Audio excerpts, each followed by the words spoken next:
Welcome to Strange Coordinates, the show where we use brands as roadmaps to arrive at surprising places. I'm Topher Burns. Along with my partners Robert and Aidan, I lead an advertising agency that helps brands find their place in the world. This advertising agency is called Territorial. I'm usually joined by one of them, but today we're doing things a little bit differently on Strange Coordinates. We have a surprise guest here. Sean, I'm so excited that you are here. Please introduce yourself. Hello, my name is Sean Szeps. I've spent the last 15 years dedicating myself to the wild world of social media. And it doesn't show. Looks like 5. I'm 17 actually, and with a focus on influencer marketing. So I spent a decade in advertising in New York City, Los Angeles, and then in Sydney, Australia, where I live now, before trading boardrooms for the creator economy. So I'm a full-time content creator now. And Sean and I met each other in our careers in New York in the advertising world. Now, as everybody who listens to this show so devotedly knows, the format of Strange Coordinates, we give each other brands to explore, the other goes off, comes back with a fascinating story, helps us understand not just the world of branding, but the world around us. On our last episode, I gave Robert the brand of Huggies. Robert, unfortunately, is not able to join us today. He will be back next time. Don't anybody worry. Don't miss him too hard. So Sean agreed to jump into the mix and take us on our journey. And not only is Sean uniquely positioned for this because of his understanding of the brand world, he is also somebody who has a lot to bring to the world of Huggies. Sean says he's, in the creator economy. Sean, do you want to talk a little bit? But I have dubbed you in my head as kind of the triple threat when it comes to creators because of your different perspectives of expertise you come into this. Before we dive into this stuff, do you want to just kind of like give us a little bit of your bona fides? Totally. Yeah. I mean, I started my career at an agency called Womankind, specializing specifically on marketing to mothers. And I've really dedicated almost my entire career to that space. So when I jumped ship to become a content creator, it just so happened to align with the fact that I had become a father. So I am not just a dad, but all of my content is specifically about the rude realities of parenthood. My audience is 97% women between the ages of 34 and 45. I talk to mothers all day. I make content for mothers all day. I've partnered with a lot of brands in this space. And so I think my professional career prior to content creation and what I do now makes me perfectly suited to tell you about Huggies today. And I will add one more piece that makes the triple threat. Not only are you a person who has worked on, the advertising sort of business side of this stuff, then has created content, but you are also academically inclined in the world of content creation as well. Do you want to tell us a little bit about that third heat that you're bringing to this? Yes. For the past couple of years, I've been teaching as a guest lecturer at a Sydney university specifically in the creator economy. And I decided recently to go back and get my master's in digital communications. My thesis, I'm working on my dissertation right now, is about the social media ban and how it impacts parents. So I have spent the last 3 years very much dedicated, not just to social media, but parents and social media. So we are in for a treat. You are, could not be in better hands. What do you think about kind of like, I don't know, this like, what did it feel like for us to just kind of say like, hey, do you want to just like dive into a brand and tell us a story about that brand? Like, was that, neither Robert nor I have had the opportunity in the past to be like, hey, we like this game. Like, do you like this game? Do others like this game? Or are we just weird? No, you're definitely not weird. I think anyone who's worked in this industry for a long time will probably tell you that one of the best parts of being in advertising is that you get to go really deep in a brand for a short or prolonged period of time, and you become an expert. There are categories I carry with me. I am a coffee expert. Right. Because of the time I worked on the Nespresso business. Shout out Nespresso. Hey, I'm a music expert because of the time I worked on Spotify. And I actually think this is not a brand that I've worked on, but it's a brand I know well because my children wore them. It's also a product that I wore as a child. I confirmed with my mother. Wow. Okay. And so do I know it? I mean, I guess like passively it sits in my orbit. I obviously know the name, but I haven't had the chance to go deep. And so to spend a couple of days like really trying to figure out everything I could possibly learn about it, that's a fun challenge for anyone in this space, I think. Amazing. Okay, cool. Well, I guess I get to just be like, all right, take me there. What you got? Sit back, relax, and enjoy the show. And So strap on a diaper. I didn't really know where to begin. I had an assumption that Huggies was the number one brand in the category and that they always had been. And so when I dove into that, that was kind of my thesis. Is I thought, okay, they're dominating. Why are they dominating? How have they continued to dominate? But the history is actually a little bit more different than I expected. When Amazing. you spend time looking into Huggies, what comes up at every single touch point is Pampers. And so this is really a story of a rivalry. Ooh. Huggies did not invent the diaper. Pampers did. And Huggies is not the number one brand. Pampers is. Oh. And so when you think of like their competitive journey, you can't ignore the fact that Huggies has basically been in second place behind Pampers for 40 years. Whoa. And so we're going to spend a ton of time thinking about them, but I wanted to start there. This is a heated rivalry. We love a challenger brand. We we- love a Pepsi Cola. Exactly, because we know as experts in the field, but even if you're not, that when you are the only brand on the street, you can get a little bit complacent when you have Right. a competitive set. That's Yeah. when innovation kind of sprouts. Yeah. It's like, do you want to date a 10 or do you want to date an 8? You know, an 8 is going to maybe remember when your birthday is. A 10 is going to be like, what? Like, what did you do for me today? You know what I mean? That's You what my want- great-grandmother has been telling me my whole life. Well, it's too bad you married a 10 anyways. Say hi to your lovely husband for me. So because I'm a nerd about this kind of stuff, and I know you are too, I thought we should start actually before the diaper Love it. even begins and the industry Yep. begins. I don't think this will surprise you, but who do you think, what type of person would have invented a diaper like this? Okay. So Like who I- needs this category the most, I guess. Well, I would have said, I had two guesses that popped up in my head simultaneously. One was a mom, because moms are like, know the pain of washing the diaper after it's been used, having like all that type of stuff. And then the other part of me was like, was it a petroleum executive? Yeah. Was it just somebody who's like, can you please use more plastic and let's find more ways to use it? Oh, I can't wait for you to hear the answer. So it starts with a mother, but it does land with a chemical engineer. Okay, great. So you were right. Yeah. So the year is 1946. The mother is Marian Donovan. She's from Connecticut, and she's just basically sick of having to clean the cloth diapers all the time. And obviously, I don't blame her. So she cuts up a shower curtain, which I'm Wow. like, hello, ingenuity. And she Yeah. builds basically the very first waterproof diaper. Okay. And back then, everything was a safety pin, which I think is in our public consciousness. You can Yeah, kind of yeah. see the safety pin, and she changes that, and she puts like a cover fascinator, and she calls it the boater. The boater. Listen, she wasn't an advertising expert. I mean, for Connecticut, that's probably, they're like, oh, I love, yacht? You Yeah. talking yachts? So she tries to sell it, and everyone's like, no, like we're actually totally fine with our cloth diapers. There's Okay. not, we don't think that there's like a huge industry for this. So she decides she's going to sell it herself, and she sells it at Saks Fifth Avenue, Whoa. and it becomes a bestseller.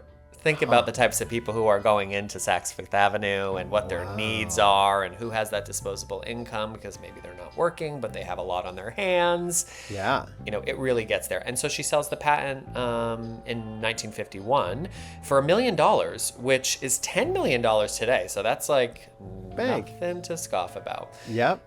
And the big companies notice, as they always do. Here's this product that's doing well. So Johnson & Johnson are the first to try it, but it doesn't really work for them. And Procter & Gamble is really the brand that wins because Okay. they're the one that's able to turn this into an industry. They have a dad on their team, the chemical engineer. His name is Victor Okay. Mills, and he's frustrated himself, not just with his experience as a father, but he's a grandfather now. And that's usually when you start to get much more involved in parenting as a man, at least Okay. historically. Yeah, And yeah, so yeah. he puts a team together, and 5 years later, they launch Pampers. Huh. So basically, 5 years. That's I mean, what did they, it makes me like, what were they doing for it? That, what of the idea it wasn't complete yet. What did they need to do? I guess there's the straps, there's the absorbency, there's the kind of elasticy pieces.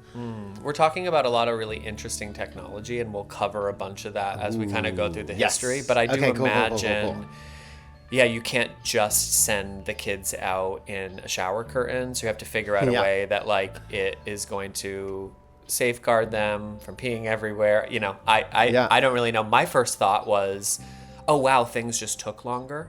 And maybe there wasn't as big of a competition. So there's not Right. as much of a rush. We must get this out the door the way that we would have now, where Yeah, your yeah. boss would say, you have 9 months. Yeah. Right. Like I just conceived a child and I expect them to be wearing this. Yeah. Exactly. Yeah. So you have Pampers really winning the rush to market. So like when does Huggies enter the chat? Huggies did not start as a diaper brand. It started as a paper company. I did not know a lot about Kimberly-Clark and Company, but I know a lot of the products that they've created. Yeah.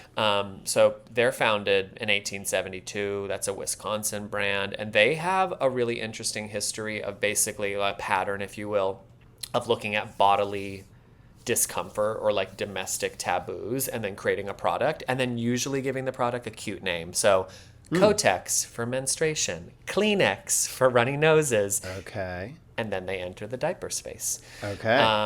And they had some false starts. Like their journey is not as cute as Pampers. Kimberly-Clark entered the diaper category first with a product called Kimby's, which sounds like an Aussie, like Australians would Right. definitely call something a Kimby. Yeah. They just call a girl named Kimberly Kimby. Absolutely. The Kimberly Forest would be called Kimby's. Yeah. A kangaroo with a wig would be, I don't know. That's definitely what they would do. And Yeah. unfortunately, it just didn't work well. It wasn't that they didn't market it well. It actually leaked fully. So every time a baby stood up, the piss would come out. Not cute. Not cute. And you can just think about the brand reputation. I don't know a lot, but I know for a fact that brands were really charging in the 60s and 70s and doing a great job with advertising, and word of mouth really matters amongst mothers. They're going to their mothers' groups. They are chit-chatting. So Kimby's, they had Product to malfunction on that regard is just Exactly. kind of like, yeah. So they had to hire somebody to come in and fix this. They hired a scientist. His name was Frederick J. Hubrichty, and he designed a new diaper. And this actually is quite special. For the first time, it hugs the body of the baby. So I actually looked at images of the diapers prior to the 70s and then what happens in the 70s. And it used to basically be a rectangle. Like it was flat, it was a rectangle, and you just shoved it on the baby and you hoped it collected as much as you could. And you got real used to the fact that There's going to be leakage. through their clothes. And you're like, oh, I guess I just have to do another load of laundry. So not only do they invent this like body contouring thing, they win the patent as well. So this is Huggies' first big we've nailed this in the race to domination. I didn't even consider that that's where the term hug, I was like Huggies because you hug them, you know what I mean? Like I never really thought of it started because they're like, no, pay attention to our point of difference, which is this body contour hugging component. That's a great, interesting. I thought the exact same thing. I thought it was like a beautiful hug, a motherly hug. Which it still can be, you Sure. know. So But they actually launched in the market as Kleenex Huggies. oh, so they were under the Kleenex brand So because basically, they're like, it's absorbent. yes. And at smart. that time, Kleenex was such a trusted brand. I mean, that's another really beautiful success story of a brand that was so successful, a product Right. that was so successful, they own the category. Yeah. And now people think all tissues are called Kleenex. And so, Yeah. yes, it's a trusted brand. It did say in a lot of the documentation that it was always a goal. If this becomes successful, we'll drop it and we'll just call it Huggies. And then, yeah, the hug is because of the baby's body. Ah. So here's where it starts to get fun, because P&G is not caught flat-footed. They're not like, oh my goodness, we hadn't thought about the shape. They are also thinking about the fact that the rectangle that's flat isn't going to work. And they Okay. are also bringing to the market their own version, but they make a blunder. It is such an interesting blunder, and it's something that in the advertising space now, in the brand space now, we think a ton about when we're rolling out new products that might be competitors to other products we currently own. So P&G introduces a second product. Instead of updating Pampers, they look at saying, we'll keep Pampers exactly as it is because we're number one. We've invented Don't kill this the cash category. cow. Yeah, yeah. We will invent a new diaper that's form-fitting to the body, and we're going to call it Loves, Luvs. Oh, Yeah, that's familiar to me. it should be. They definitely ended up becoming a brand that was like very cheap, and it was like an alternative if you were saving money. But Okay. it actually came to market as it was 30% more expensive than Pampers. So it was their premium Interesting. product. Yeah. And it makes sense why. You're like, here's Pampers, it's just a rectangle. You might pee through it. And here's Yeah. Loves. Right. It's going to cost a little bit more money, but don't worry, you're not going to have that leakage. Well, unfortunately, it just backfired for them, because instead of attracting new buyers to the space, they actually Yeah. just cannibalized their Pampers audience. Uh-huh. And that's right when Huggies comes in with their product. So Huggies takes 30% of the market instantly. And if you're Pampers and you've been You just talk about leakage, huh? 30%. oh my god, Your shareholders are going to be pissed. they were pissing cash. It Yeah. was a big problem.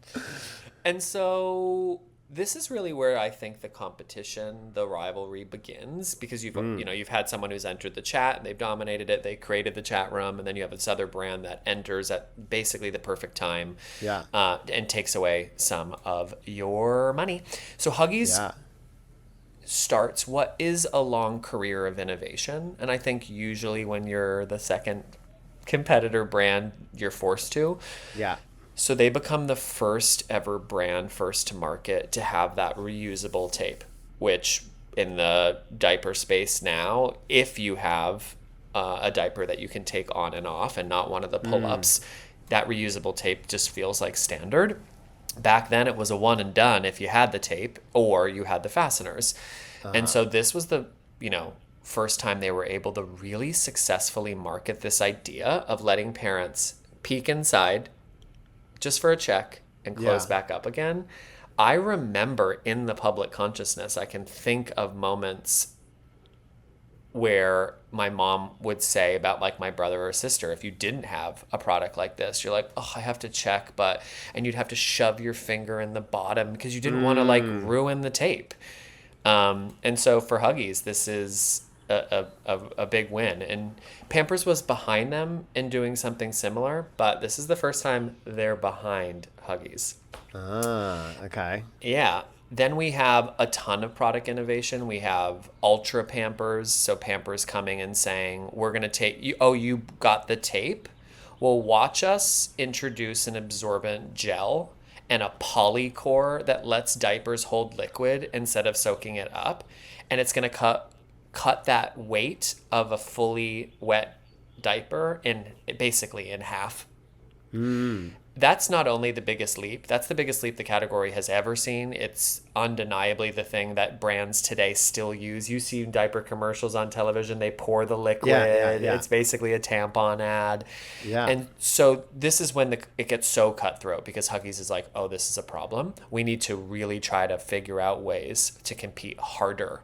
And so the first exciting dramatic story in the Huggies versus Pampers battle is Huggies entering the UK behind Pampers and negotiating with a pharmacy, Superdrug, to say you can't have Pampers here if you accept us. And so 700 of its stores agreed. And so all of a sudden, Pampers is like, excuse me? Okay. And right after that, we start getting court battles. Oh. So Pampers is like, well, we're going to use your elastic waistband, and we're going to try a version of your leg cuff. Oh, you have patents on those? Sue us. And so Huggies sues them. Oh, wow. And so it goes from a friendly rivalry of like, we did this, to like, try us. Let's go to court. And that court case, those court cases ran for decades. Ooh. Yeah. So it's like a heated, for such a joy-filled parenting product that we think of as like hee hee ha ha, because a lot of the advertising, behind the scenes, they're battle royale. Yeah, I thought it was really exciting. Huh. How long is this? What point in history are we at where we're starting to see all these court battles? It starts in the 80s. 85 is like the first real one, but it goes all the way into the 2010. Wow. Yeah, it stretches. They end up settling a couple of times. They have a truce towards the late 2000s where they're basically like, how about we share some of the patents? And today they don't have that competition in the same way that they used to. But it's still exciting because it continues to breed innovation. I think the next phase going into the 90s is them going, well, we figured out the product, so how else can we innovate? And that's when you and I get excited, because it's innovation in advertising and innovation in what the brands care about, their value system. And so that is exciting. Interesting, because you can phrase it about innovation, which is like probably in a world where the products have reached parity and they're not moving anywhere else, then the packaging is the thing. You know what I mean? Like, it's the engagement, it's the, et cetera. And you get exciting briefs from that as people who work in advertising. On the other hand, the product has stopped evolving, and they've basically agreed to collude. If they're like, we're not competing anymore, we're just gonna both keep things. How you like your money, right?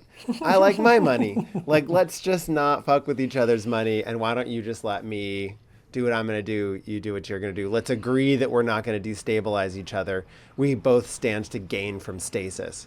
And they do. And their investors stand to gain from stasis. And advertising executives stand to gain from stasis. But the only person who doesn't is the person who's like, wait, there are still a lot of problems with diapers. Exactly. And to your perfect segue, up until that time, you still had the tape or the clasp. The pull-ups, which we know of because of the famous 90s jingle, Mommy, wow, I'm a big kid now. Boom, boom. Pull-ups didn't exist, and Huggies invented it. So they were, again, with innovation, the first to the market with a brand new product. Wow. And so when I think about the zeitgeist and my public consciousness, I'm brought into the fold because I'm in the 90s watching television, and that jingle, which arguably is one of the most well-known jingles, definitely in the parenting space, but you look up jingle lists today, and I did, and it's sitting there, it's hovering around, but they owned that in the 90s, and because it was so successful, they rinsed it. They used it constantly into great success. Yeah. So they really do create the disposable training pants. So really you had diapers, and then you transitioned straight to underwear, which linen suits. So they were like, not anymore. We're gonna take this. It was absolutely nothing. When you look into the like why and the briefs, it was really not about hygiene. It was just about that psychological transition to potty training and how you could help kids actually, or help parents help kids. Yeah. So that jingle just propels them forward in a really big way. And P&G, not only did they not compete, it took them 10 years, a full decade, to enter the pull-up space. And I thought a ton about why. And is it because it wasn't just a category? It was Huggies saying, we're going to introduce a category with a name, pull up, and we're going to own a song that has a chokehold on culture, and therefore P&G has to figure out, like, how are we going to do it differently? Because that clearly wasn't a problem before. You're going to do tape, we're going to do tape. You're going to do the gel, we're going to do the gel. Oh, you're doing waistbands, so are we. And then all of a sudden, there's a huge gap in them coming to the party. So I thought that was interesting. Was it a successful category? It was a successful category, but I did not see the percentage breakdown. But it obviously, you'll see that basically for the first time, Huggies gets incredibly close to taking over from Pampers. So it obviously helped them in a really big way. Yeah. But from then until 2010, all of the innovation basically moves away from the product itself. So what we see is both brands caring about, well, I'm going to say caring about in air quotes, caring about the environment. They both launch, I mean, we're talking about diapers, which are really not great for the environment at all.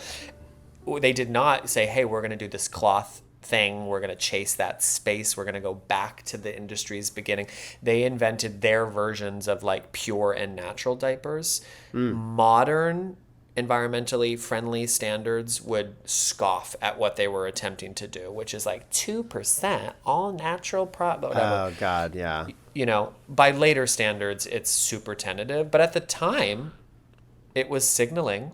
It was brand signaling of like, this is, we're getting in the direction of sustainability, and both of them did it quickly, and both of them did not have success. It was lackluster for the diaper market. Meaning nobody cared, or like it was a worse product? It was, nobody cared at the time. Okay. At the time, because it just, what I saw was like it did not take away share from any of the products in any way. There was no movement, there was no competition movement. And it, even in their own materials, you know, and oftentimes they'll have like timelines on their websites and you can kind of see it. It wasn't there. Okay. I found it in like reporting material where all of a sudden you're seeing people writing about it. Yeah. Cause marketing is the next, you know, big space for them. And purpose-driven brands, they all want to be Dove Beauty. Exactly. And we're talking like 2006. So like this is really important for a lot of brands, especially brands that don't have product innovation to bring to the table. Yeah. 2006, we see Pamper partnering with UNICEF in a really big way. And their campaign was one pack, one vaccine. So if you bought one of the UNICEF branded products, one pack of it, they would pay for a vaccine. And Huggies did not have an answer to how they could do that. And they didn't have an answer on how they could jump into the cause marketing space for 5 years. And then they responded by saying, we're going to be the founding partner. We're going to pay for the National Diaper Bank Network. And this is really interesting. I had never thought about this, but diapers can't be purchased using SNAP benefits or WIC benefits. It has to be food or anything nutrition-based. So for low-income families, diapers are actually the third highest household expense. Kind of fourth, but it's like rent and utilities, food, diapers. Wow. And so they were like, okay, well, we're gonna fix this problem. So we're gonna create diaper banks where parents can come. There used to be 40 in the United States, and then they funded 300. So, boom, and they donate 300 million diapers. And so both of them are trying. The difference between what Huggies did is Huggies funding of those diaper banks, like Pampers throws the first cause marketing punch. Huggies actually gets legislation.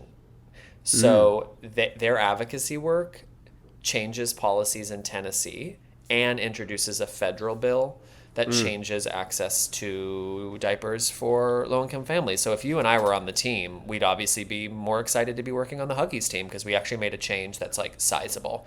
And besides, I don't want to hang out with Pampers pro-vaxxers. Exactly. That tagline today would not have gone well for Nuke them. them, yeah. But you're like, wait, I'm giving a mind control device to a child in a third world by buying this pack of. That's a lot to process. I pitched it when COVID came out. I thought, it was one pack of cigarettes for one vaccine, and they passed on it. That's weak. R.J. Reynolds, come on. They're lost. They're lost. They're lost. I really wanted to find more opportunities to talk about when the brands failed culture, like when they attempted things and it just didn't align with where the world was at. And I did find some exciting things. And in our timeline, this is Huggies' arguably first big misstep. So in 2012, they launched a campaign. It's called Have Dad Put Huggies to the Test. And it was basically an ad where dads had no idea what they were doing. So they were like left alone. I even remember the ad. It was like a guy and he was like, oh, I don't know what to do. And he can't feed his kids and he can't turn on the remote. And he most definitely can't change nappies. Now, in their defense, and gosh, it is a sliver of a defense. When you think about the parenting space, you think about fatherhood. Not only all the way up until the 90s, like men weren't even in the birth suite, and let alone changing a nappy. It was a conversation amongst men, my grandfather's generation and my dad's, whether or not you could change a diaper. And by 2012, boy, had that changed, especially in the United States. Like 1 out of 3, I looked into it. At that time, 1 out of 3 fathers were like actively involved in watching their children in like a week period. They were taking days themselves. So just like is a little tone deaf, it would have killed in 1985 and maybe even 1992. But it just showed fathers as like fumbling idiots. And unfortunately, Change.org is popular at the time. A big petition goes up called We're Dads, Huggies, Not Dummies, which is a pretty damn good line, especially when you think about the dummy category. Yeah. And dad bloggers, dad creators, dad celebrities, just basically double down on it being absolutely terrible. The one thing I thought was special, especially when you think about television adverts and how expensive they are and how much work goes into them. So they got called out on March 7th, and a new television campaign went live on March 12th. What? No. Yes. There's no way. You can't even change flighting that quickly. I mean, I was shocked, but that's the whole story. That's what they're moving with. That's even the bloggers, this specific father from Pennsylvania who started it all. His name is Chris Routley.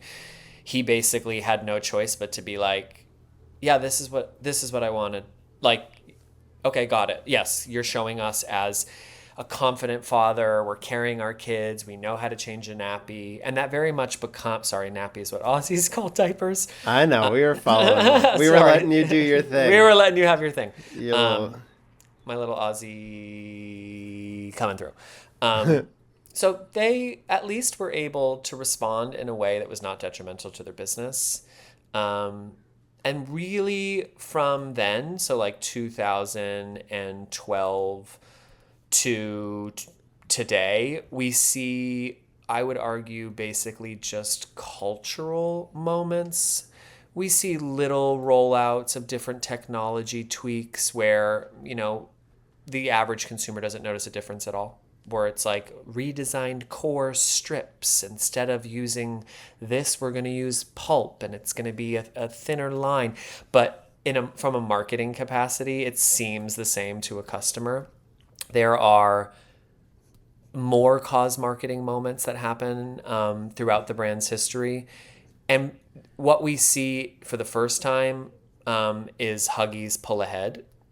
based off of some of their jingle in particular having a cultural chokehold, but then some of the cause marketing. And so for the first time ever, but Pampers gives them like 3 years where it's like, okay, you're going to be number one, but we're going to have unbelievable campaigns.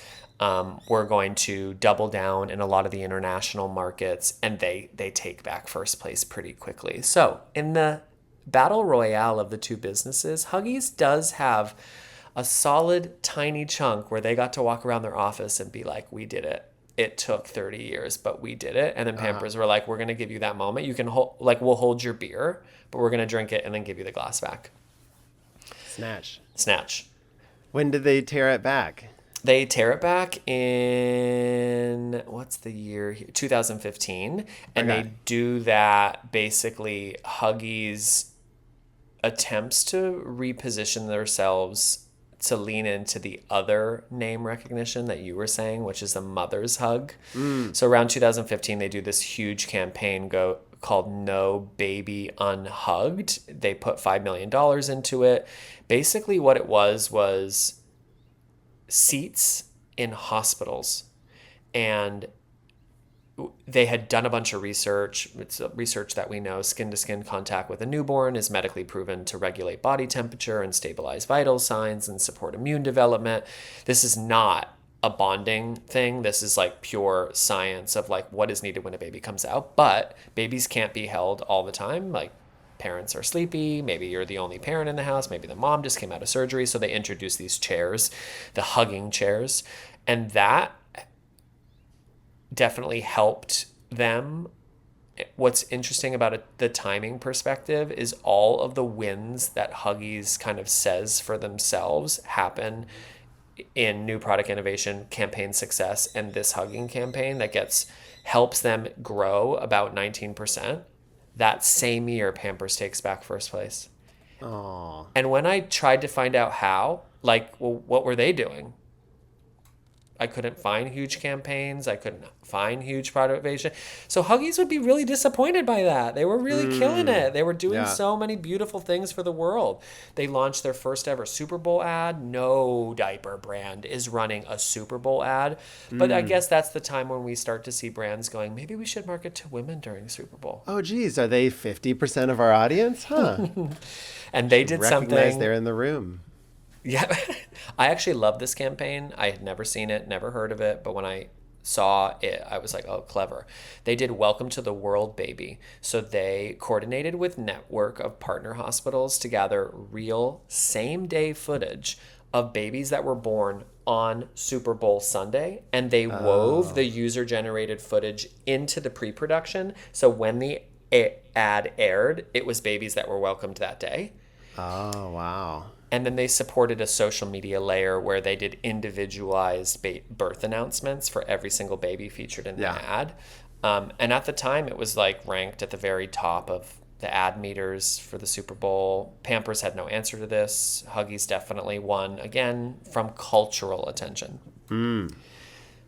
This is when they're wrapping up their class action years. So this is when that like battle royale, they say, you know what? Yeah. Let's just drop this. You're using the elastics. We're using the elastic. Sure, you had a patent for it, but why don't we just agree that ours is a little bit different and we can share it?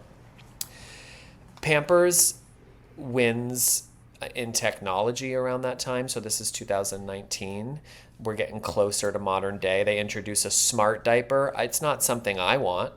But basically it was Does it talk to your phone? Yes. If it's wet?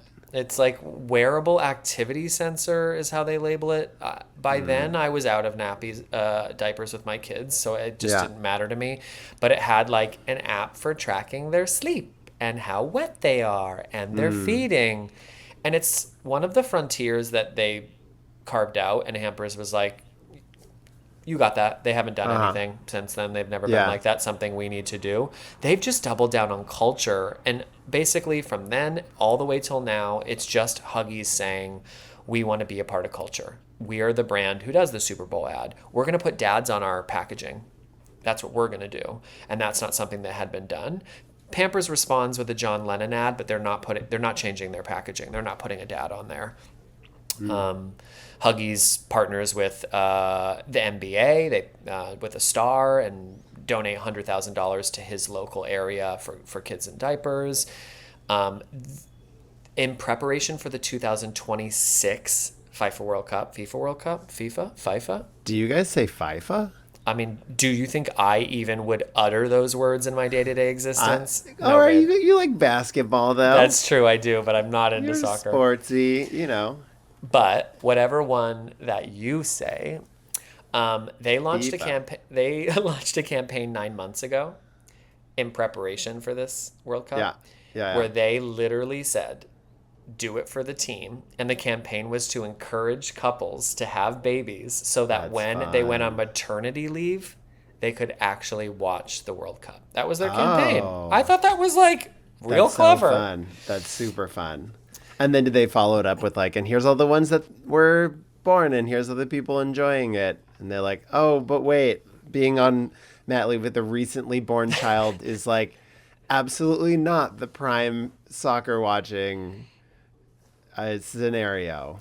No, I actually don't know how they responded. I know that like the campaign got a ton of press because it kept popping up when I was doing my research. But I guess it's if they are doing it, it's happening literally as we speak. Right. The last thing I could see of them to get us to modern day is they launched an expensive shit campaign, which is awesome. It's a shift in the category where you go from wholesome to like a modern day parent, and it basically was just a live stream for 1 hour of 18 recently fed babies, so milk babies, live stream. They put them on top of really expensive shit, so like an $89,000 Turkish rug, a luxury car, I don't know how they did that safely, designer furniture, collectibles, and then for 1 hour you got to watch babies. There's no cuts. It just is. Are they going to leak or not? And that's fun. There was like no script. It was just that's the live stream. Yeah. And so basically that's the journey. That's the battle royale. You have Pampers building the category. You have Pampers leading the category. And you have Pampers coming with some interesting tech innovations throughout their journey. You have Huggies always really being a step behind, but coming to the table with cool product innovation when necessary. They basically spent decades, 6 in total, saying we're gonna like refuse to accept pure complacency. Like, sure, we're number 2, but watch us do really cool cultural things. We're gonna build new categories that exist to this day. We're gonna lean into cultural moments. And because of that, people, Americans in particular, but people, when they think about diapers, they often think about Huggies. They think about the pull-up, they think about the jingle. And I think maybe that's the real point of the story. It goes back to like the first thing you and I said. Two brands arguably are better for everyone than a single business or even a single winner, because neither brand got to coast, the category kept expanding, cause marketing's brought in, cultural moments are brought in, and consumers benefit. We just do benefit when the brands battle it out because we get that innovation. And so not the timeline and story I expected to share with you, but an exciting one nonetheless. All right, I have questions, but first, thank you so much for this tour de force. I feel like we learned a lot. One of the things that really struck me is it feels like what you've narrated is a story that maybe people don't feel totally connected to, but in the advertising world we are intimately familiar with, which is the world of how portfolio brands interact in a way that is different than in the way that, like, you think these are just two businesses, going head to head. But actually, these are two brands owned by massive businesses that have an enormous amount of different concerns. You illustrated one of the major problems that a portfolio company can get itself into, which is cannibalizing its own consumers. To say like, okay, we have this diaper brand, let's launch a new diaper brand. And your goal is you want to expand market share. But actually what you ended up doing is like, your customers converted from your one thing into your other thing, so you just screwed yourself because then you're paying a lot more just to get money from the same people. So that's a major issue. I found myself also feeling struck by the fact that this in some ways feels like a cartel. Like it's like it feels like the as we have seen maybe in some ways in the American political system, if both sides of a solely two-person race decide that they have less to gain from competition than they do from just sort of like the appearance of competition and the sort of like let's have a fight about values. Let's not actually have a fight about getting stuff done. Like let's not actually make this about like who made a new product, who made this product better this year. That's expensive, and we could go wrong. We stand to lose a lot from that. If we could make a misstep, we could introduce another thing that ends up cannibalizing we're playing with fire with that. How about we both play it safe?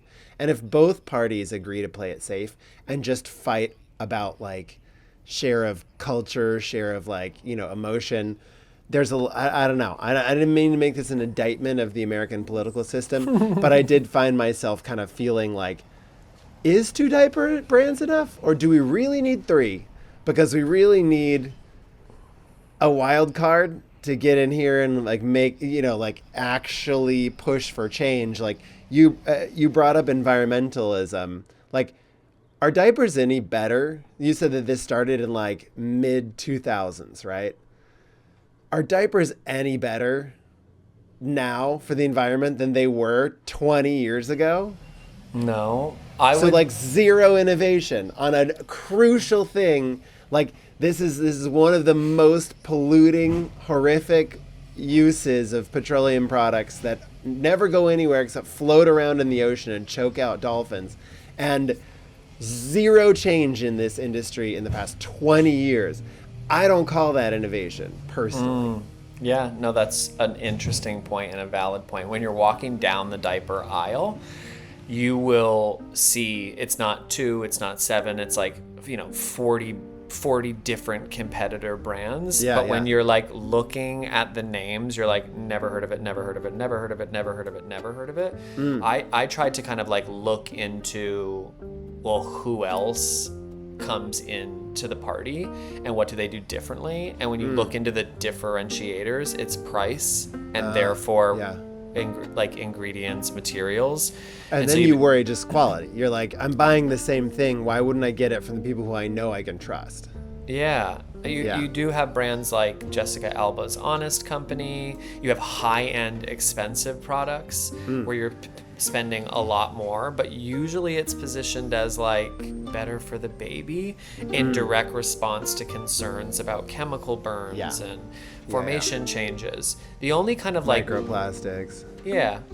The only good news, at least like from the trenches, is in the 10 years that I've been a dad, the cloth diaper industry absolutely has slowly started to rise. I don't know the specific numbers, but that trend on social media of being like, there's a lot more washing involved, but ... and we know what the but is. It's like better for the entire environment, and you don't have to spend so much money, and you're not always shopping.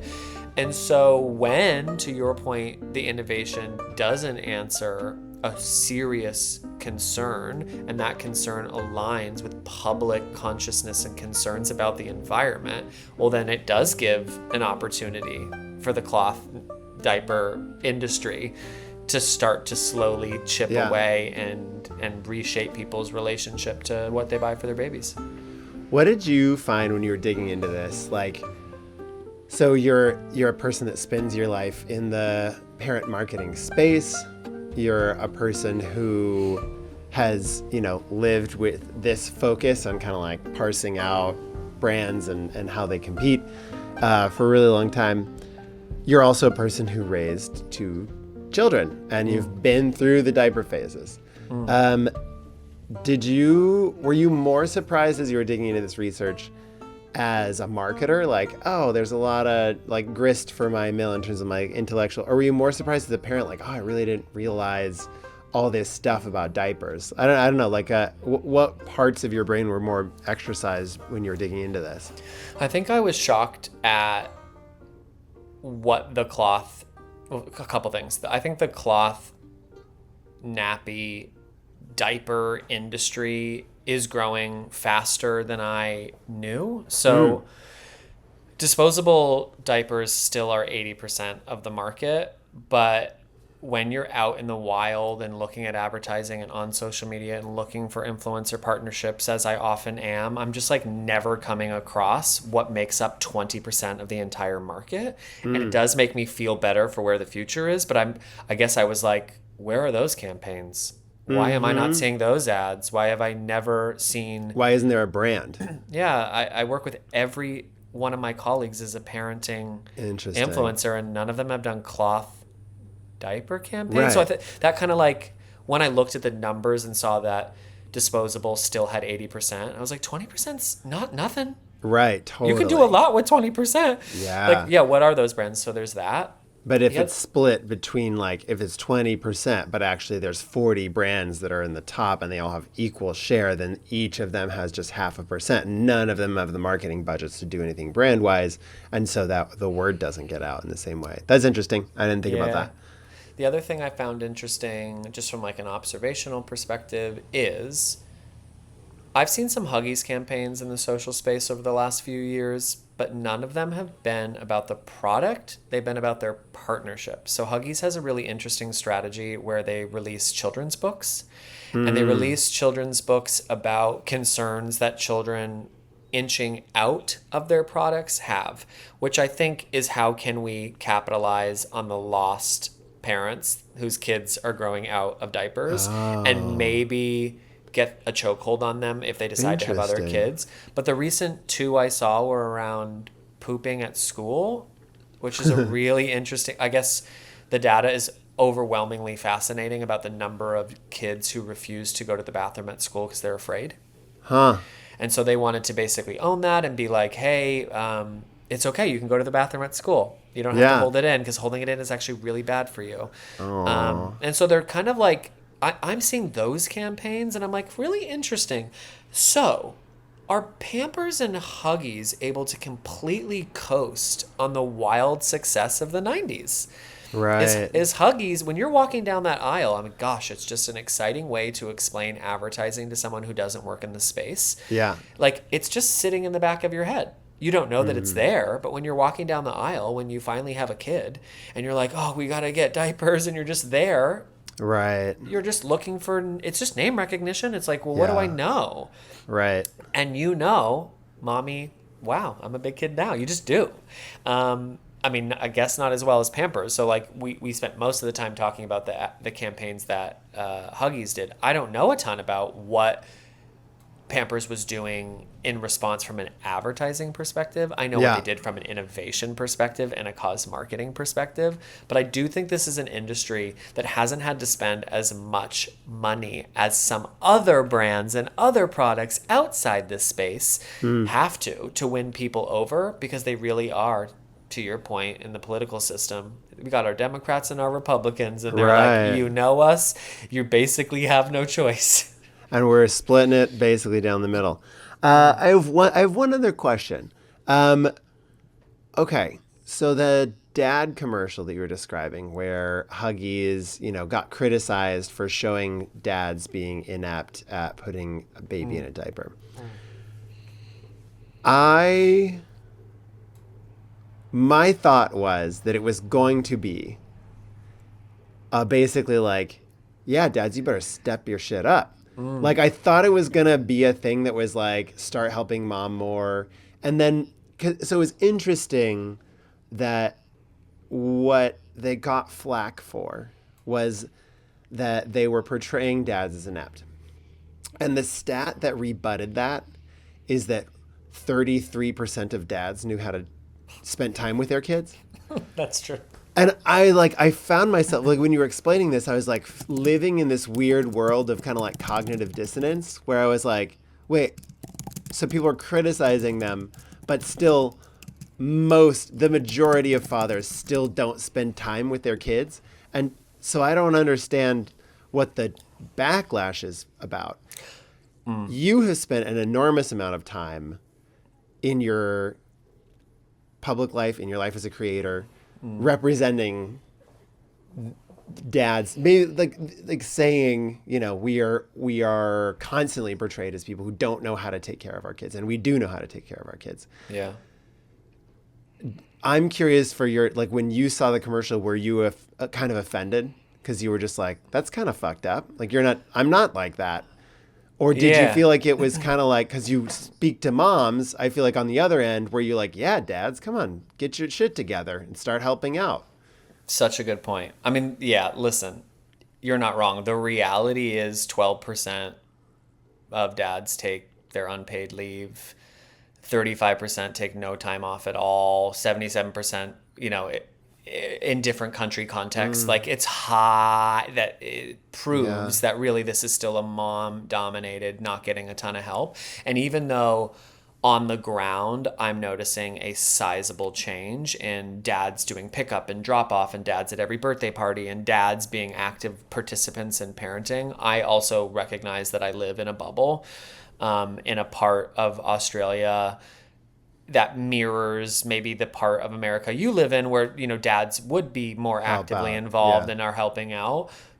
Moms still spend 12 hours a week on childcare. Dad spends 6. It's not a terrible strategy to showcase the reality of most mothers' lived experience. But to answer your question, when I watched it, I'm like, oh, come on, seriously? Yeah. That's not me, and it's not any dad I know.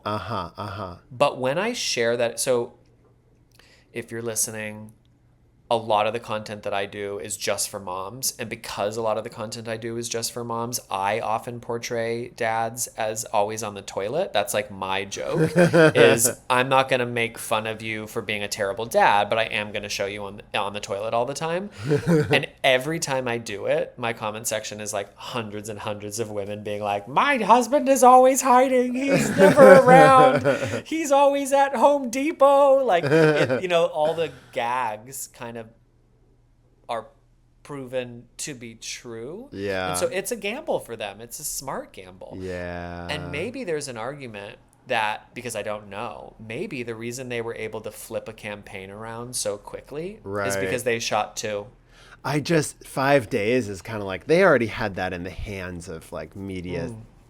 Like it's not like they were like, hold on, we'll get you something new. Like they had to have already, the thing was already, I agree with you. I think the thing was already made. So you think they anticipated the blowback, but they didn't think it was going to be as bad. And so they were like, they thought it was going to be like, we're showing a new nuanced perspective, but instead they sort of like had to run it out as an apology tour.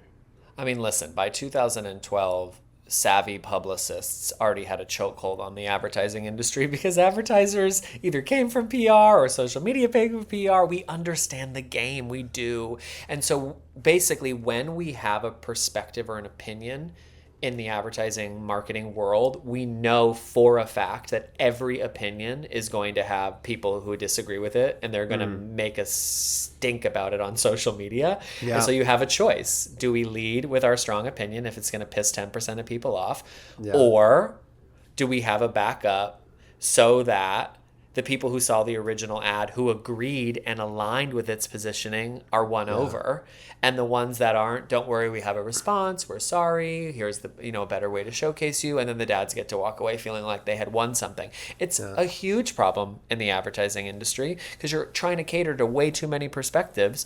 But in this case, maybe it won. I'm sure there are a ton of women who saw that ad and were like, clock it, yes. Right. I recognize that guy. They elbowed their husband, like, you see that, Marty? Yeah. Well, we got to do some advertising archaeology. If anybody's listening and knows the tea and wants to tell us, please let us know. Well, Sean, you've done a phenomenal job. We really appreciate you joining. Is there anything that, like, you wanted to add to this? Any final perspectives or anything like that before we cruise to the conclusion of the episode?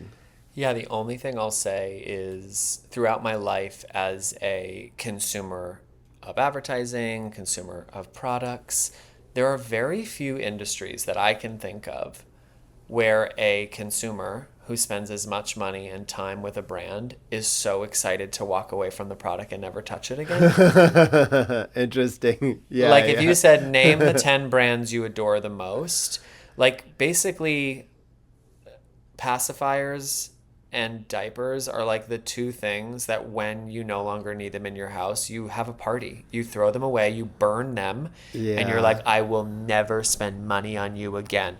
So for a product that has such a beautiful that you have such a beautiful relationship with for such a long time, Yeah. because it's such a tender part of your life, such a memorable part of your life, it almost is like you kind of black it out. And I guess there's Yeah. another layer, which is when you're in the diaper phase, you are at your most unhappy. Fact. Yeah. Fact. And as you exit that phase, as you get the pacifiers gone and diapers gone, parenting becomes so much more enjoyable. That's an interesting challenge for those brands. And so as I was like closing the chapter on this, I thought, what an interesting... Yeah. It makes sense that Huggies is trying to do children's books outside of the diaper phase, because it's like, well, how do we remain in the public consciousness enough that it's not just a stain, pun intended, on this parent's and child's life?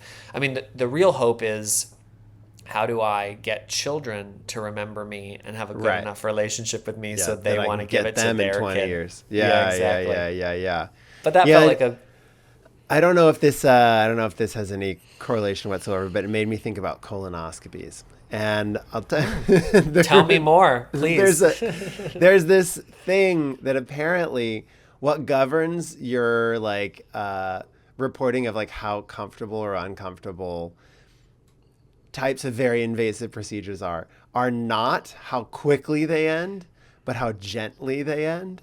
And so apparently people are down with like having very intrusive things, probing them for longer if it eases out at the end versus if you're, and it made I do know. I do know. So I came to the diaper thing and I was like, oh, I guess like what Huggies is trying to do is like not end the colonoscopy thing on the bad note. They're trying to be like, and look, we like, and let's tell a story about those like beautiful times gone by. And so like the brand has like a longer tail of positive emotions rather than being like, aren't you glad that's over? Yes. You do need to feel, that's towards the end at least, that they care. They care about your kid even past the time when the product is necessary. And if they can do that, the benefits to their brand reputation. You know what it is? It's like the server who gives you the check and then comes by 5 minutes later and is like, do you need more water? Oh, yes. And I was always that server. I'm going to continue to suck up to you even after you give me a tip. Yeah. But I'm down if you want to slide another 5 in that bill. It's not too late to reconsider. Okay. So, speaking of not too late, we have one more thing to do before we close things out.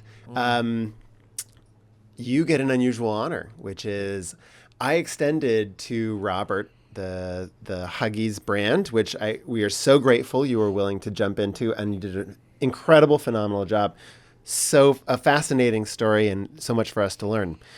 But there's going to be more to learn because you are going to give me a brand to take on in our next episode. Yes. So what did you come up with? I was feeling a little sassy. Oh. Just a tad bit sassy when I came up with this idea. Very on brand. Sassy as in software as a service. Love. And when you think about foundational SaaS giants, I mean, basically none other than Salesforce, the cloud-based application. There's an argument that very it stretches. different vibe. Totally. It's like it goes away aggressively. But in many ways, I would argue a much more modern day conversation. I'm interested to see how what they're doing aligns with the concerns we have today. And it's had a chokehold on us and our industry for the past few decades. So can't wait to listen to that episode. I know some like there's like the people at Salesforce are crazy. They got all kinds of weird, like they dress up in costumes. Like I know a little bit about it, but I'm excited to dive in. This will be a very different type of episode. So thank you, giving us You're welcome. A true vibe shift. So if you want to join us on that vibe shift, you will join us here again. Strange Coordinates, the show where we use brands as roadmaps to arrive at surprising places. Your hosts today have been me, Topher Burns, and Sean Szeps. Sean, if people want to experience more of the delight that they've gotten with you on this podcast, where should they go? I think you should just go to Instagram. That's where it's at. You just type in my name. I'm sure it will be in the show notes, but that's really where all the magic is happening. We will include that in the show notes.